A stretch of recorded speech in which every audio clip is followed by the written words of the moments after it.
नमस्कार, मैं हूं राहुल सिंह सोलंकी। विमर्श के इस यूट्यूब चैनल पर आप सभी का स्वागत है। जो लोग बात बात पर संविधान की दुहाई देते हैं, उन्हें पता होना चाहिए कि संविधान की नज़र में सभी नागरिक समान हैं। धर्म, लिंग और संप्रदाय के आधार पर इनमें भेदभाव नहीं होना चाहिए। भारत में नागरिकों के कर्तव्य और अधिकार बराबर है, तो फिर भारत में अल्पसंख्यक की राजनीति क्यों? वंचितों की जगह संपन्न को विशेषाधिकार क्यों?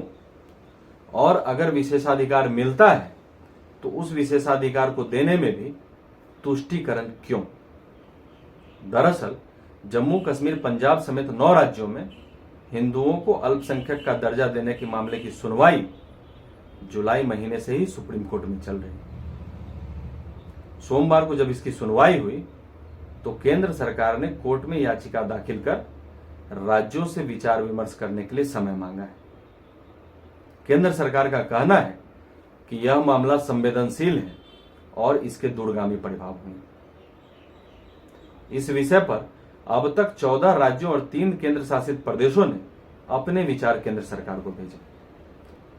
बाकी बचे 19 राज्य और केंद्र सरकार को इस विषय पर अपनी राय देना बाकी है। केंद्र सरकार ने भले ही कोर्ट से समय मांगा हो, लेकिन सच्चाई यह है कि इस विषय को अब और टालना उचित नहीं।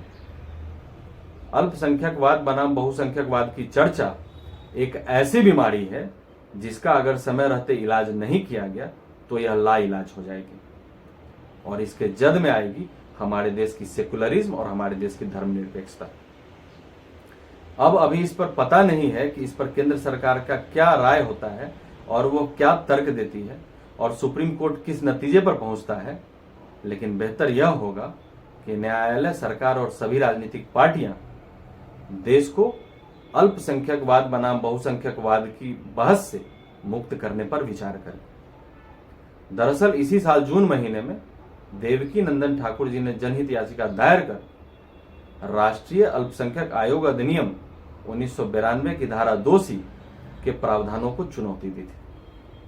आपको बता दें कि राष्ट्रीय अल्पसंख्यक आयोग अधिनियम 1992 की धारा 2C केंद्र को अल्पसंख्यकों को अधिसूचित करने की शक्ति देता है।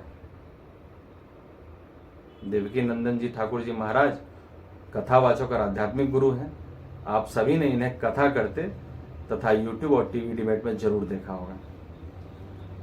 तो ठाकुर जी ने यह तर्क दिया था कि कई राज्यों में हिंदुओं की संख्या कम हो गई, इसीलिए अब उन्हें अल्पसंख्यक का दर्जा मिलना चाहिए। साथ ही हिंदुओं की गणना राज्य की जगह पर जिला स्तर पर कराने की मांग की थी। याचिका में कहा गया था कि लद्दाख में सिर्फ 1%, मिजोरम में 2.75%, लक्षद्वीप में 2.77%, कश्मीर में केवल 4% हिंदू हैं। इसके अलावा नागालैंड में लगभग 8%, मेघालय में 11%, अरुणाचल में 29%, पंजाब में 38% और मणिपुर में केवल 41% हिंदू हैं। इसके बावजूद सरकार ने उन्हें अल्पसंख्यक घोषित नहीं किया।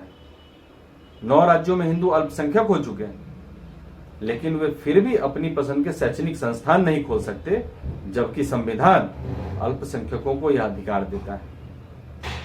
देखिए, सच्चाई है कि कुछ राज्यों में हिंदुओं की संख्या काफी कम हो चुकी है, लेकिन अब तक उन्हें अल्पसंख्यकों के अधिकार नहीं दिए गए, जबकि केंद्र ने मुसलमानों को अल्पसंख्यक घोषित किया है, जो लक्षद्वीप में 96%, कश्मीर में 95% और लद्दाख में 46%। और इसी तरह केंद्र ने ईसाइयों को भी अल्पसंख्यक घोषित किया है, जो नागालैंड में 88% और मिजोरम में लगभग 75%। 2014 से पहले भाजपा कहती थी कि मुस्लिमों को अल्पसंख्यक कहना तुष्टीकरण की राजनीति, लेकिन केंद्र की भाजपा सरकार ने सुप्रीम कोर्ट में जो हलफनामा दायर किया है, उसने खुद इस आरोप को सिरे से खारिज कर दिया है। केंद्र सरकार ने कहा कि अब तक 6 धार्मिक समुदायों को अल्पसंख्यक का दर्जा दिया गया है और राज्य और केंद्र शासित प्रदेश में अल्पसंख्यक का दर्जा देने का अधिकार राज्य और केंद्र शासित प्रदेश के पास है। अगर वह चाहे तो वो उन्हें अल्पसंख्यक का दर्जा दे सकती। इतना ही नहीं, केंद्र सरकार ने कहा कि राज्य सरकारें अपनी सीमा में हिंदुओं या किसी भी धार्मिक या भाषाई समुदाय को अल्पसंख्यक घोषित कर सकती है। उदाहरण के तौर पर महाराष्ट्र सरकार ने साल 2016 में यहूदियों को अल्पसंख्यक का दर्जा दिया था। कर्नाटक सरकार ने तो भाषाई आधार पर समुदायों को अपने राज्य में अल्पसंख्यक का दर्जा दिया है। अल्पसंख्यक होने के नाते केंद्र सरकार की जो योजनाएं अल्पसंख्यकों के लिए बनाई गई है वह हिंदुओं के खिलाफ नहीं, वह समानता के खिलाफ नहीं, यह समावेशी समाज बनाने के मकसद से बनाया गया है।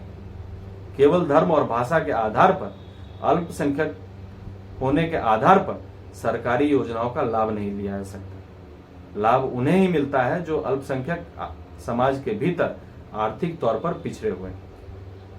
तो अब केंद्र सरकार की यह दलील भाजपा के पुराने तुष्टीकरण के बयानों को सिरे से खारिज करती है।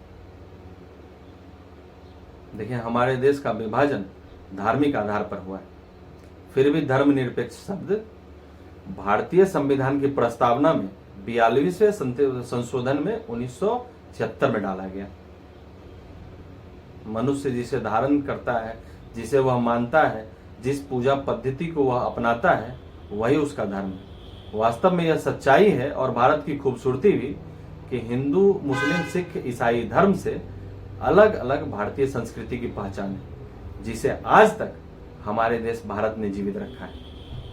लेकिन आजादी के बाद देश में जिस तुष्टीकरण की नीति का बीजारोपण हुआ वह आज वट वृक्ष बन चुका है।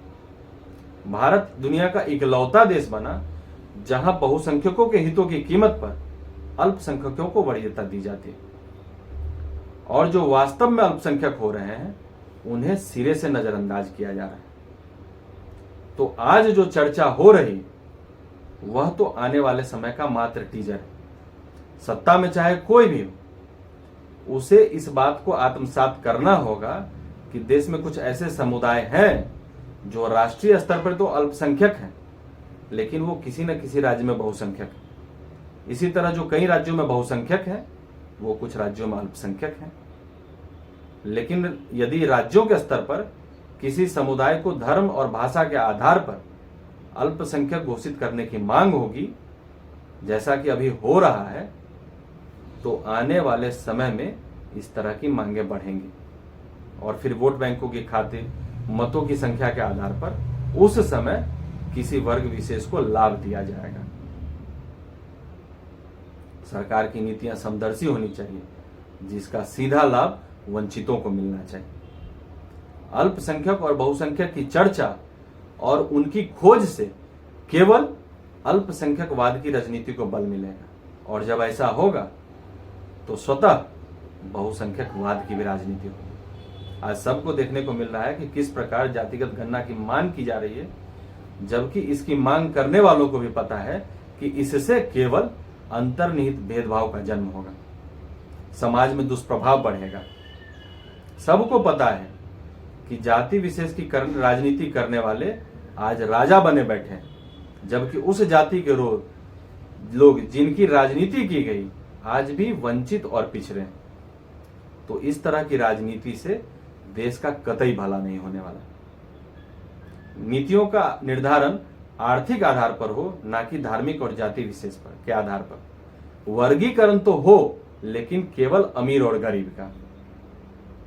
देखिए, जब अल्पसंख्यकों को विशेषाधिकार दिए जाते हैं तो बहुसंख्यक यह समझते हैं कि वो उपेक्षित हो रहे हैं। दूसरा, विशेषाधिकार के कारण अल्पसंख्यक यह मानने लगते हैं कि वो विशिष्ट है और उन्हें विशेष संरक्षण मिलना चाहिए। आपको याद होगा कि किस प्रकार पूर्व प्रधानमंत्री मनमोहन सिंह ने कहा था कि देश के संसाधनों पर पहला हक अल्पसंख्यकों का है। तो यह तो महज कांग्रेस की तुष्टीकरण का एक उदाहरण है। 2014 चुनाव के पहले कांग्रेस की सरकार ने 123 संपत्तियां दिल्ली वक्फ बोर्ड के नाम कर दी थी। तो यह पक्षपात और तुष्टीकरण नहीं तो और क्या है। अरे यह तो कॉमन सी बात है कि अगर घर में दो भाइयों में एक को तवज्जो दी जाएगी, एक को वरीयता दी जाएगी, एक को विशेषाधिकार दिया जाएगा, तो दूसरे के मन में स्वतः द्वेष का भाव जागेगा। आज अल्पसंख्यक और बहुसंख्यक की राजनीति इसी द्वेष को जन्म दे रही है। एक ओर हम सभी नागरिकों की बराबरी की बात करते हैं, समान नागरिक संहिता की चर्चा करते हैं, और दूसरी ओर अल्पसंख्यकवाद और बहुसंख्यकवाद की चर्चा करते हैं। आज के लिए इतना ही, फिर मिलते हैं अगले अंक में किसी और विषय के साथ। तब तक के लिए इजाजत दीजिए, नमस्कार। अगर आपको यह वीडियो पसंद आया तो इस चैनल को लाइक और सब्सक्राइब करें, और हो सके तो इसे शेयर जरूर करें।